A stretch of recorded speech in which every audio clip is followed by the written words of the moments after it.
Before one frame of the Gotham TV series had released, there were comparisons to Smallville, the other DC Comics prequel series. I hated Smallville, and I hated Gotham, but for different reasons. Smallville, I hated the execution of a fine idea. There was a precedent for young Clark Kent adventures as far back as the 1940s, but the idea was handled poorly. With Gotham, the idea baffled me. The series mostly focuses on Jim Gordon and Harvey Bullock solving pre-Batman crimes. The problem is, Bruce Wayne becomes Batman out of necessity. The city needed an extreme example of justice to shake them out of their corruption. This series is between a rock and a hard place. Option 1, you routinely show Jim Gordon fail in his attempts to clean the place up, which eventually results in the need for a Batman. I imagine seeing our heroes never succeed in their mission to protect and serve would get depressing. Option 2, Gordon succeeds in his self-proclaimed mission from the first episode of cleaning up the GCPD, which means Gotham doesn't need a Batman. This goes back to Brandon Sanderson, who I have paraphrased before. Every story is composed of your promise, progress, and payoff. Jim Gordon literally makes a promise that he's going to clean up the GCPD, but we already know Jim fails in his promise. And if this is an alternate reality where Bruce doesn't become Batman, then you're wasting our time with each episode as Bruce takes one step closer to putting on the cowl. Not to mention, we were told outright he would become Batman by the end of the series. I guess you could say the promise, while it ultimately fizzles out as far as Jim Gordon is concerned, does very slowly put Bruce Wayne on his path, and the progress and payoff are really Bruce's, not Jim Gordon's. The problem is, even when we were told we would see Bruce Wayne's journey to being Batman, this was Jim Gordon's show. Most of the time, Bruce was only in 5 to 10 minutes an episode. He's not our main character. This would be like if Pete Ross was stealthily the main character of Smallville. Yes, I know who Batman is, you know who Batman is, he's the main moneymaker of DC. We all know Batman is important, but the people in this show do not. As far as they're concerned,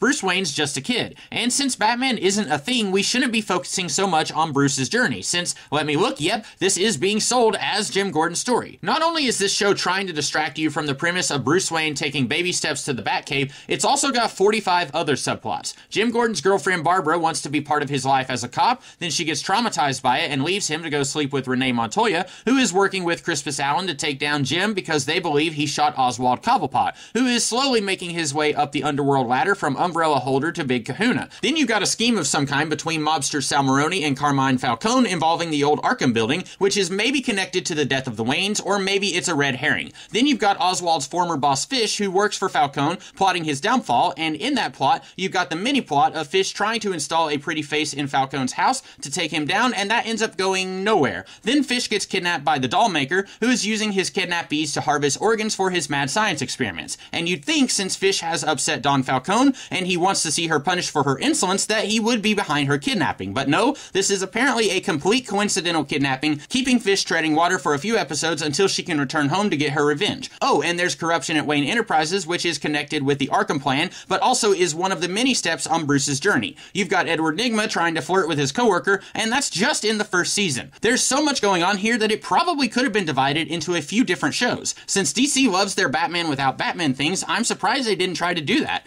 Penguin's Rise to the Top could have easily been its own miniseries. You could have done a miniseries about the history of Arkham, from its very beginning to when it closed down, before it reopened in the present day. There have been some hints of supernatural stuff in the history of Gotham, so since this series wanted to play with the weird as well as trying to stay somewhat grounded, they could have dabbled in the hints of the supernatural in Gotham's past. This could have been a good place to do some of the 5 families of Gotham from the Gates of Gotham miniseries. You wouldn't be able to do it exactly like the comics, since this version of Oswald does not come from old money who helped build Gotham. His mom is an immigrant, so the Cobblepots wouldn't be able to be part of the show. But the Waynes, the Gates, the Elliots, the Arkhams, the Kanes, you could do something with all of them, building foundations for some of these other Batman properties. This was still 5 years before the Batwoman series started, but you could even try to subtly build toward it, if you knew it was coming in advance. It might be difficult to do, but I bet a lot of people would love to see an expanded look at Bruce's years of training overseas. In Batman Year 1, we're told Bruce began training at 13 and he returned 12 years later. I doubt you could actually get a series to go for 12 years, even Smallville went on for 10, and that was wearing out its welcome. So your better option would be to do a 3 or 4 year show and either recast every season or two, or start with your kid Bruce Wayne looking like this and say he's older than what he really is. This guy was 18 when Gotham ended, but he could pass for a few years older, so you could keep the same actor and not cover every year of Batman's training, but some of the more important ones. My main problem with this series is it takes Jim Gordon, noted for being the only honest cop in Gotham, and it begins his journey by having him be the only honest cop in Gotham. It takes Harvey Bullock, known for being a slovenly, lackadaisical cop, and begins his journey by having him be a slovenly, lackadaisical cop. They do try to excuse Bullock being a corrupt cop by saying he used to be a white knight, but his heroics got his former partner partner crippled, so I guess that means it's okay that Bullock's horrible now.